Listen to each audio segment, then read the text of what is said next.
ebyobulogo, sorcery, obufumu, witchcraft. eddogo.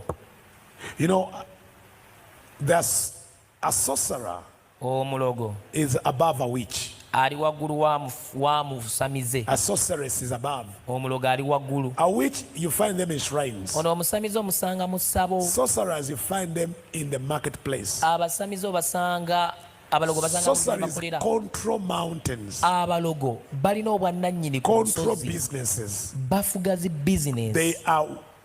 The witches are working under the sorcerers. Abasamize bakolera wansi w'abalogo. Sorcerers are politicians, Abalogo bannabyabufuzi, musicians, bayimbi, celebrities. baserebu. Those are sorcery. Abo But under them they have witches and wizards. naye ate balinayo abasamize. And under them they have servants. Ate waliyo n'abaddu. And under them they have hosts. Ate waliyo n'abo abatuulwamu. So each one of them has a role in bring someone in bondage. Kati waliwo era buli omu alina obuvunaanyizibwa obuleeta omuntu omu wansi w'obusibe. This is not a Sunday sermon, please. Eno buno bakasi bwa Sande. It is a school. Wabula lino ssomero. It's not a Sunday sermon. Kati eno si Sunday sermon. So, Eno si service.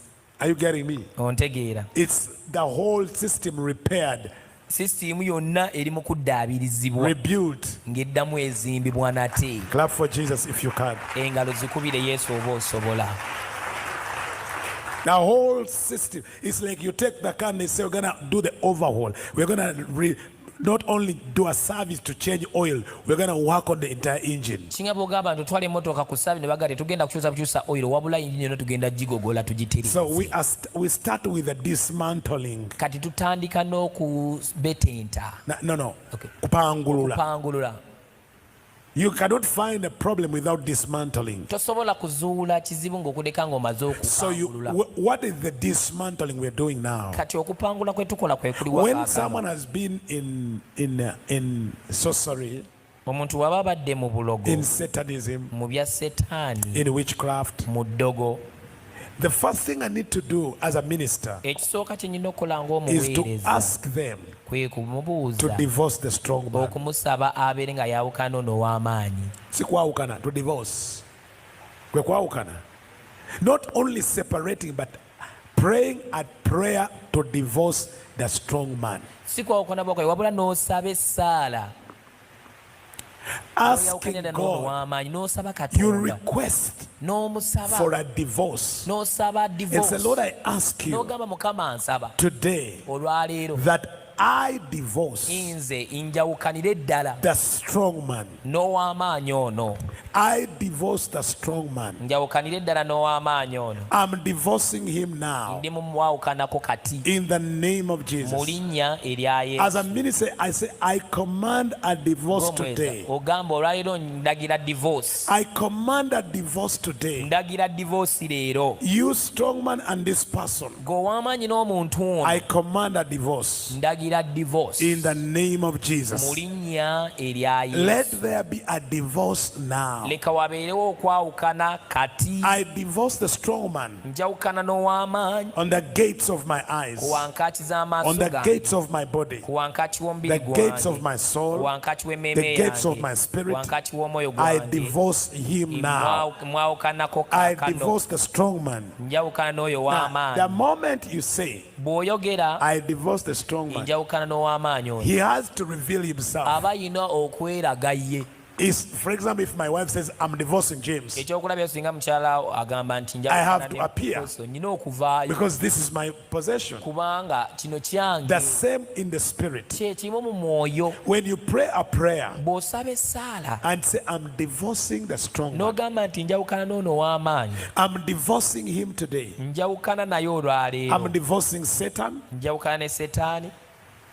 I'm divorcing Satan. Njawukana era negaana I'm Setaani. divorcing the strong man, Negaana ow'amaanyi. the strong man of my family, Ow'amaanyi wa famire yange. the strong man of my bloodline, Ow'amaanyi ow'olulyo lwange. the strong man of any network Ow'amaanyi ow'omukutu that gwonna I ever got myself in. gwe neeyingizaamu. Any alliance, Omukago gwonna, any covenant, endagaano any yonna, group ekibinja I kyonna ever got involved in, kye nali I neetabyemu divorce the strong man. njawukana n'ow'amaanyi. Say, I divorce the strong man. Gamba njawukana n'ow'amaanyi. I don't hear you. Say, I divorce the strong man. Gamba njawukana n'ow'amaanyi.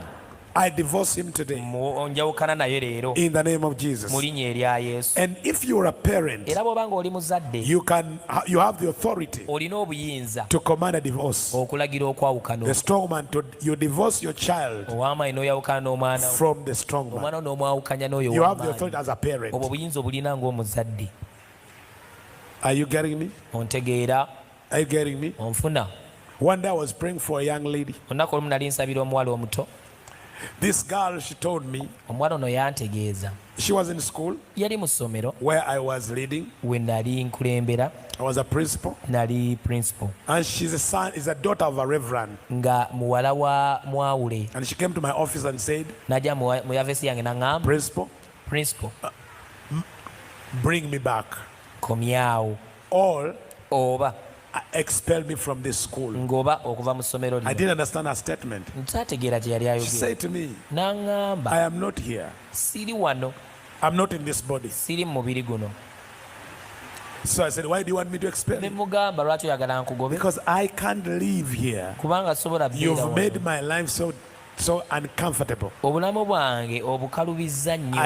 I can't get my drink, my alcohol. Sisobola kunywa. But that one I can bear. N'ekyo nsobola But I kyebeera. can't take a day. Naye sobola na kumala lunaku. It's impossible to Tekisoboka have 24 hours okubanga nyina essaawa 24 without sleeping with a man. watali kwebaka na musajja. This is a child in senior 3, Ono omwana ali mu kibiina a kya girl muwala in a boarding school. mu boarding She school. says she cannot. N'agamba I asked, tasobola. where do you get the men? Abasajja She said, obajjawo. the students, N'agamba the abayizi, teachers, abasomesa, the cooks, abafumbi, the askaris, Abakuumi. whoever is willing. yenna aba I ayagala. can't take 24 hours. Sisobola mmala ssaawa 24. I say, when you don't, what happens? Ne mugamba otakikola kye kibaawo. I live in a lot of pain. N'aŋŋamba mbeera mu bulumi I feel like dying. obutenkanika. Ne mpulira And the nga only way I ngenda relieve the pain era bulumi is to bukakana. find a man Singa mba nfunye omusajja and release these spirits to him. omwoyo guno ne ngumuwa. Then I get some relief. Ne ndyoka mpeweera.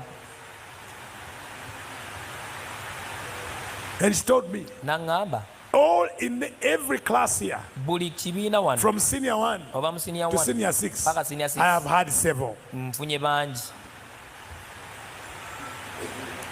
The young boys that have come in senior 1, Abavubuka abakajja mu senior 1, the old one in senior 6. abali mu ky'omukaaga, Those who wish, abo they abaagala just have to remind me. balina kunzijjukiza And I don't bujuliza. reject any. Ate sibagaana. Whoever is willing, Buli aba whether it's a mwetegefu, cook, oba whether mufumbi, it's a security, Oba where is a mukuumi, driver, oba where muvuzi. if it's someone passing by. bw'aba ayitaayita waabo And I say, but why? ne mubuuza naye lwaki. She says, if I don't have sleep with a man, bwe seebaka na musajja I can't stand the pain. sisobola kwebeera bulumi. So I have to release these spirits in me Kati emyoyo gino egiri muno nyina gita because they occupy me because I'm not in the body. kubanga gibeera mu nze kubanga siri mubiri. I said, what happened to you? Ne mubuuza kye She kyakubaawo. said, I fear to return to my body. N'aŋŋamba nti okudda mu mubiri gwange So I better stay out. kisingako nsigala ebweru. I said, you're not in your body? I said, Ne yes. mugaa toli mubiri So when gukoyibwa. these men, they're sleeping with me, Abasajja ne babeera beebaka nange. I stand besides Nyimirira ebbali and I watch them sleep with my ne body. balaba nga beebaka n'omubiri But I'm not in the gwange body. naye nze mubiri So I feel nothing nabwekyo sina because I am not in the body. kubanga nze Now omubiri to you, siguli. Eri gwe you are hearing it like say it's bw'owulira impossible. ogamba. And she says N'agamba she does not want to live in the body tayagala kubeera mu mubiri because she fears to enter the body again. kubanga atya okuddamu okuyingira mu So mubiri. I told her, Ne mugamba I can help you. sobola okuyamba. She said, can you bring me back? N'agamba oyinza okunkomyawo. I said, yes. Ne She mugamba said, you know where I am? N'agamba omanyi wa I said, I don't Ne know. mugamba I am simanyi. across the waters. N'agamba ndi ku lubalama I watch lw'amazzi. far from the waters Nagenda ewala mu mazzi what is being done on my body. ekiri mu kukola ku mubiri gwange And you could see her era ng'omulaba tired. You know a ng'asikooye. tired body? Omanyi omubiri You omukoowu look at the face. n'otunuulira You look, feesi this girl is tired. n'olaba omuwala ono nga mazima ddala akooye. And so I told her what happened. Ne mubuuza kye kyabaawo. She said, I'm going to tell you my story. I've never said to anyone. Ngenda okugamba olugero lwange. And she said, N'aŋŋamba she comes from a family of 3, ava mu famire y'abasatu 2 brothers, abooluganda babiri and her, abalenzi the only naye daughter. ng'omuwala omu yekka. And one night, Era ekiro kimu her brother muganda we raped her. yamukabasanya. And the same night, ekiro kyekimu the second brother n'oluganda ow'okubiri also came and raped her. naye najja n'amukabasanya And she says, n'agamba because the parents, the father is a minister, they had gone for a mission taata we yali muweereza ng'agenzeeko mu with the mission mother. ne maama we And says, and so she trusted these brothers. ne yeesiga baganda be. She's the youngest. yasinga obuto. When the big brother was raping her, ono omuganda omukulu bwe yali amukabasanya she left the body n'ava mu mubiri and she didn't feel the pain. n'atawulira bulumi. So the young brother also came ono muganda we omuto naye n'ajja in the same night mu kiro kyekimu and also did the same. n'akolera kyekimu. One night, kiro kyekimu she was in P5, yali mu kyakutaano, meaning like she was like 10.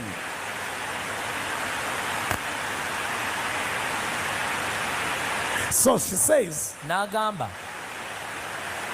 after raping her, oluvannyuma lw'omukabasanya when the parents returned, abazadde bwe baakomawo the brother abooluganda hanged himself owooluganda ne yeetuga because of fear.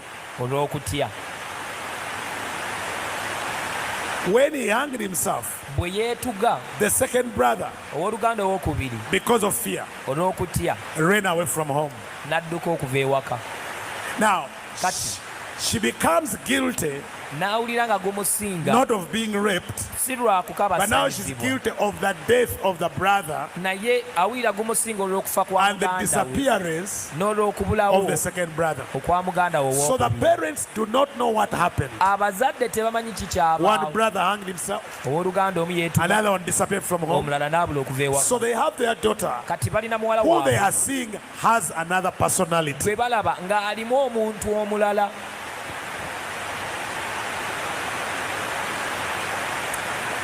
So I tell her, ne mugamba I'm gonna pray with you, ŋŋenda kusaba naawe but you're gonna help me do one thing. naye ogenda kunnyamba okola ekintu kimu. You are going to divorce ogenda kwawukana your brother. ne muganda we. She said, what do you mean? I didn't marry him. otegeeza I said, a rapist ne mugamba oyo has akabasanya married you spiritually. abeera mu mwoyo akuwasizza. Someone who rapes you oyo and akukabasanya sexually abuses you n'akukabasanya has spiritually married you, mu mwoyo abeera because akuwasizza. the soul tie kubanga ebisiba bino with a ebikwaso rapist z'emmeeme noona remains at least until it is broken. bisigaddewo paka nga bimaze You okumenyebwa. never forget. tojja kwerabira, You never forget. toyinza kwerabira. And the spirit of the rapist n'omwoyo gwona akabasanya still has access to you, era guba gukyalina omwaganya even gy'oli molesting you ne mu kukukabasanya and opening you to other spirits, n'okuba nga kukugula era emyoyo the emirala, forces of darkness. amaanyi ag'ekizikiza. I'm talking to the ladies. kale njogera n'abakyala. So I told her you're gonna divorce him. ne mugamba tugenda kati You're gonna kukwawukana. divorce the two brothers ogenda kwawukana ne baganda bano ababiri who opened you up to this. abaakugula eri kino. It was not easy. tekyali kyangu. We struggled. She became stuck. n'akwama Every time she would come the prayer of divorce, nga bye she bajja becomes okusaba ensala numb. y'okwawukana n'asirika She n'asanyalala faints. n'azirika She could not speak nga tayinza kwogera for hours. kumala essaawa. Then we go in the next session. ne tugenda mu session eddirira She could not divorce. nga tasobolera kwawukana. And I said, now we are stuck. naŋŋamba kati So I told her, ne mugamba I want to talk to your parents. njagala okwogerako ne bazadde bo. For the first time, she agreed. omulundi ogwasooka ddala n'akkiriza. So I called the father, the mother, ne mpita mama we ne taata we to come to school and talk to me. okujja ku ssomero njogereko nabo. And when they came, bwe bajja and I told them ne mbagamba what the daughter told me what happened to her, omuwala kye yaŋŋamba ekyabatuukako the father kyamutuukako and the taata mother ne maama requested ne basaba that the child gets out of the office, omwana ave mu that yafeesi they talk to me. bayogereko nange. And this is what they said. be batyo baayogera. We don't know if this relates to what I'm going to tell you. tetumanyi oba bikolagana byetugenda okugamba. The mother told me maama naŋŋamba and said, this is a family secret. We've never shared it anywhere. nanga kino kyama kya famire tekigamba nangako wantu She wonna. says when she was pregnant, nanga nti bwe yali olubuto around 4 months, myezi ng'ena awo men broke into the house abasajja baamenya ne bayingira mu nnyumba and one man raped her. omusajja omu n'amukabasanya And my husband was watching. ng'omwami we bw'alaba Raped her and one of the husband is ne watching. bamukabasanya ng'omwami atunula You don't know what that does to the soul of tomanyi a kye woman. kikola eri mmeeme And they ran away. ne badduka Good enough. ekirungi The rapist, ono yakwata after 2 days, oluvannyuma lunaku 2 he was arrested. n'asibibwa And he was a cousin ate nga yali kizibwe to this woman. eri omukyalo ono So arrested, taken to prison, n'asibwa n'atwalibwa mu kkomera and hanged himself in prison ne yeetugira mu and kkomera, died. n'afa So they kept it a secret. ne bakikuuma You know, the son hanged himself. ojjukira omutaba ne yeetuga So this girl, omuwala ono the rapist ono who eyamukwata raped the mother, eyakwata maama we, initiated her yamuwonga when she was in the womb. bwe yali akyali munda. So when she told me that story, bwe yaŋŋamba olugero olwo I told her, Ne the reason mugamba. your daughter could not pray the prayer of divorce ensonga lwaki mwalo yatesobola kusaba ssala because you yakwawo had never prayed the prayer of divorcing kubanga ne bali togisabangako your cousin esaala who raped you. okubanga oyawukana n'ekizibwe we yakabasanya You have to break the tie. olina okumenya And enkwaso the man was crying ng'omusajja and akaaba crying and crying ng'akaaba and crying. ng'akaaba And he said to me, n'aŋŋamba James, you don't know what this has happened. What has happened to tomanyi kino us. I'm a kitutuuseeko minister. ndi muweereza I serve God. peereza katonda But because of that, naye olw'ekyo for the last 14 years, okumala emyaka egiyise 13 I have not slept with my wife. seebaseeko na mukazi wange We could not have been like husband and wife. nga tetusobola kubeera na mwami na mukyala. Every time he approaches her, buli she lwamutuukirira shuts down. nga The azikira body just shuts up. ng'omubiri guzikira All the senses. obusimo bwonna Even she faints. ng'azirikano zirika So for 14 years, okumala emyaka And he said to 14 me, n'aŋŋamba as a man, you understand ng'omwami otegeera how I have coped up with these 14 years. butya bwe mbaddewo okumala emyaka gino 14 How? butya Find a way out somewhere. nga nyina engeri gye neeterezaamu endala.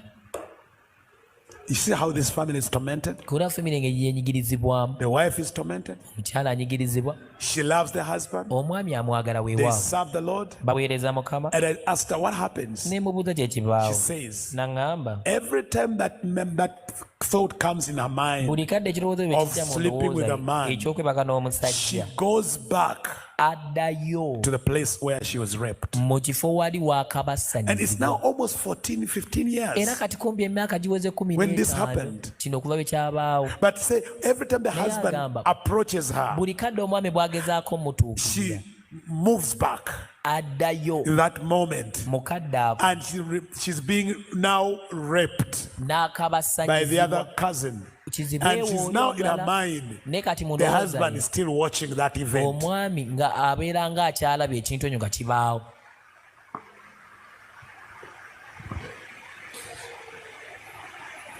Rescue. Okununulwa, I'm using the word rescue kozesa ekigambo ekyo okununula from forces of darkness. kuva maanyi ag'ekizikiza. I know there are people right now, Manyi nga waliwo abantu that kaakano gate wankaaki was the spirit of incest. gwali mwoyo gwa kwegatta mu baaluganda, A cousin, a brother, a kizibu father oluganda taata married you in this spirit yakufumbiza omwoyo guno that has caused you to go into witchcraft ogukuleetedde ogenda mu bulogo and other things n'ebintu ebirala that have caused you to feel filthy every time. ebikuleetedde okuwulira nga oli mu But kyawa, worst of all, naye kisinga obubi demons oppressing you, dayimooni okuba nga zikutulugunya, spirits oppressing you, emyoyo okuba nga gikutulugunya, not only in dreams, si mu birooto byokka, like a spirit of lust naye ng'omwoyo w'okwaka oppressing you, a ng'akunyigiriza, spirit of addiction omwoyo wa addiction oppressing you. okuba ng'akunyigiriza, You don't want, but you're trapped. toyagala naye wakwatibwa. No one who goes into Satanism, Tena omu agenda mu bya sitaani, devil worship, okusinza occultism, sitaani oba obulogo, who has never been exposed to atayanikibwanga sexual immorality eri obukaba through traumas, okuyita mu kunyigirizibwa, exposed to traumas. n'oyanikibwa eri okunyigirizibwa kuno. And I know there are many of us here. Era mmanyi bangi nnyo abali wano. There are many ladies here. Abakyala muli bangi You're nnyo wano. married. Oli You mufumbo. love your husband. Omwami wo But omwaga. you're trapped. Naye You wakwatibwa. can't even love him the way you want. Tosobola na kumwagala mu ngeri Because gye you are wandyagadde. trapped. Kubanga wakwatibwa The forces of darkness. n'eryanyi lino ery'ekizikiza. Praise the Lord. Mukama atenderezebwe. Are we here? Tukyaliwo. I want to know if you're still here. Mukyaliwo abange. As if I'm talking to myself. Ningange ayogera. Amen. Amen. That's great. Awo kikulu. So, Nabwe kityo. it's a divorce that must happen first. Kati okwawukana kwe kulina okusooka okubeerawo. It's a divorce that must happen first. Okwawukana kwe kuteekeddwa okubeerawo olubereberye. It's a divorce. Kwawukana. Let me tell you, friends. Kambagamba ab'emikwano. That was not just a sexual thing. Eyo tekyali kintu kya bukwegadanga kyokka. It was an initiation. Wabula kwali kuwongebwa. Brother, Wooluganda, you slept with that woman. weebaka n'omukyalo oyo, It was an initiation. kwali kuwongebwa. This girl, I'm telling you, Omwana ono gwe nkugambako, for the 3 years she was in that school, okumala emyaka 3 yali mu ssomero I eryo. believe she had initiated almost maybe 300, 500 Nzikiza yali awonze nga 5 oba Boys, 3 abalenzi bala, men, abasajja, teachers, abasomesa, staff. abasomesa, She could initiate them through sexual sin nga abawonga okuyita mu kibi eky'okwegatta, and marry them into that same spirit. n'alyoka abafumbiza mu mwoyo gwo gwe gumu, And they do the same to others. ne bakola kye kimu eri abalala. Look at the forces that were controlling the entire school. Tunuulira amaanyi agabadde gafuga emmeeme zaabwe. This girl Omuwala had ono become a host. yali afuuse ennyumba. Praise the Lord. Mukama atenderezebwa. Someone say, I divorce Satan. Gamba njawukana ne Sitaani. Say, I divorce Gamba njawukanira the ddala strong man. n'ono ow'amaanyi. Oh my God. Say, I divorce. Gamba njawukanira I ddala. divorce the strong man. Njawukana n'ono ow'amaanyi. I divorce it now. Mwawukana naye I kaakano. divorce it now. Njawukana I nakyo. divorce it now. Njawukana nakyo kati. I divorce it now. Njawukana nakyo kati. I divorce it now. Njawukana nakyo kati. I'm divorcing it now. Njawukana nakyo kati. Say it one more time. Kyogere omulundi omulala gumu. Say it one more time. Kyogere nate omulundi Say it one omulala. more time. Kyogere nate omulundi omulala. Say it one more time. Kyogere nakyo mu linnya In erya the name Yesu. of Mu Jesus. linnya erya Yesu. If it happened to you Bwe kiba and you kyakutuukako were molested and you were sexually abused and you were raped n'okabasanyizibwa and n'okwatibwa you remember the person by name, ng'ojjukira omuntu oyo just say, I divorce you so and so. gamba gwe gundi ne gundi Yes, njawukana we are not hearing, but you are hearing. tuwulira naye gwe Even owulira. your cousin, Ne kizibwewo your brother, muganda wo who may have exposed you, ayinza obba nga may not yakwagala. have done it, Ayinza obba but teyakikola exposed you to it. naye Maybe n'akwandika a gye house kiri. helper, Oba maybe ayambako an mu nyumba, auntie, oba maybe a singa, big sister, oba muganda wo maybe a omukulu teacher. omuwala, oba omusomesa. Just tell him in the face Gamba mu and say, bweru. in the name of Mugambe, Jesus, mu linnya erya I Yesu. divorce it now. Njawukana nakyo kati. Ratado sharaba. Come on. Genda maaso. Say, I divorce it now. Gamba njawukana nakyo kati. Yeah, it's not going to go easily. Tekigenda genda mu bwangu It is nno. putting up a fight, Kiteekawo but olutalo. it's a prayer Naye that saala starts your journey etandika of rescue from forces of darkness. okuva mu maanyi ag'ekizikiza. Say, I divorce you now. Gamba njawukana naawe kati. I divorce it now. Njawukana nakyo kati. I divorce it now. Njawukana nakyo I'm not kati. hearing you. Tebawulira abange. I'm not hearing you. Yes. Yes. Ye. Yes. Some of the things Ebintu ebimu bino came to us byajja gye tuli. when our mothers Bamaama baffe fornicated when we were in the womb bwe beegada nga tuli mu and we were initiated into them. ne tulyoka tuwongebwa mu bo. Someone say in the name of Jesus, Gamba mu linnya erya Yesu. I divorce it now. Njawukana nakyo And I kati. ask today Era nsaba the olwaleero blood of Jesus omusaayi gwa to Yesu nullify okusazaamu any initiation, okuwongebwa kwonna, any initiation, okuwongebwa kwonna, any evil initiation buli kuwongebwa kwonna that was okubi conducted okwakolebwa on my life, ku bulamu on bwange my behalf. ku lwange In the name of mu Jesus, linnya erya say, Yesu. I divorce it now. Gamba njawukana Say, nakyo I kati. divorce it now. Njawukana And nakyo I kati. ask the blood of Era Jesus, nsaba omusaayi gwa my God, Yesu. I ask the blood of Nsaba Jesus omusaayi gwa Yesu to nullify, okusazaamu to nullify, okusazaamu and destroy, era nzikirize and destroy, guzikirize and destroy guzikirize the initiation, okuwongebwa the initiation, okuwongebwa the initiation. okuwongebwa. I asked the, oh my God, say, oh my God, oh my God. ask the blood of Jesus saba musaayi gwa Yesu to dismiss, okujjawo to nullify okusazaamu the initiation okuwongebwa that was conducted okwakolebwa on me ku nze and on my behalf. ne ku lwange. I divorce it now. Njawukana nakyo kati. I divorce you now. Njawukana nabe You kati. spirit, Omwoyo, you man, gwe musajja, you gwe woman, mukazi, wherever you may be, wanaona woyinza whoever okubeera, you may be, nakyoyinza okubeera. today in the name of Olwaleero Jesus, mu linnya erya I Yesu. divorce you. Njawukana naawe. I divorce you. Njawukana I naawe. divorce you. Njawukana I naawe. command Ndagira a spiritual divorce. okwawukana okw'omwoyo. Spiritual divorce. Okwawukana mwoyo. Spiritual divorce. Okwawukana mwoyo. Spiritual divorce. Okwawukana mwoyo. I divorce Satan. Njawukana ne I Sitaani. divorce Satan. Njawukana ne I divorce the Sitaani. strong man. Njawukana n'oyo In the w'amaanyi. name of Jesus. Mu linnya erya Yesu. I am divorcing it now. Njawukana nakyo kati. In the name of Jesus. Mu linnya erya I am Yesu. divorcing it now. Njawukana nakyo I am kati. divorcing it now. Njawukana I nakyo. command a divorce with that spirit that illegally married you and initiated you. My Father, my God, for my daughter, for my spiritual daughter, for my spiritual daughter, for my spiritual daughter, for my spiritual son. My God, my Father, I command now, I request a divorce, to divorce that man, that spirit, that situation, that sacrifice, that covenant. My God, and I cast the blood of Jesus to dismiss and nullify the initiation that was done on her, that was done on her body, that was done on her womb, that was done when she conceived through that rape. My Father, my God, today I ask the blood of Jesus to break the initiation.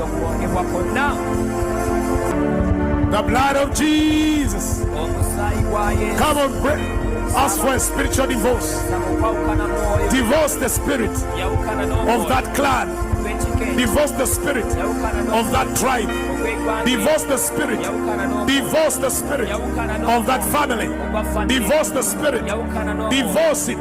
They still call you our wife. They still call you our wife. Even when you left, if they still call you our husband. Today, come on, I'm seeing someone wage war, and seek a divorce in the courts of heaven, a spiritual divorce, and speak the blood of Jesus. That thing that still call my wife their wife, today, as the legal husband, I command a divorce. I command a divorce to divorce the spirit, divorce my wife. Katadoshata, Riketedosh, Rakatedosh. That spirit that still claim her in the name of Jesus. Cousins, in-laws, cousins, nephews, today, aunties, uncles, today we divorce the spirit that you put in us. We divorce my sister, my brother. You are going through a unique deliverance, a cleansing deliverance, a cleansing deliverance, a cleansing deliverance, a cleansing. I spiritually divorce it. I emotionally divorce it. I ask the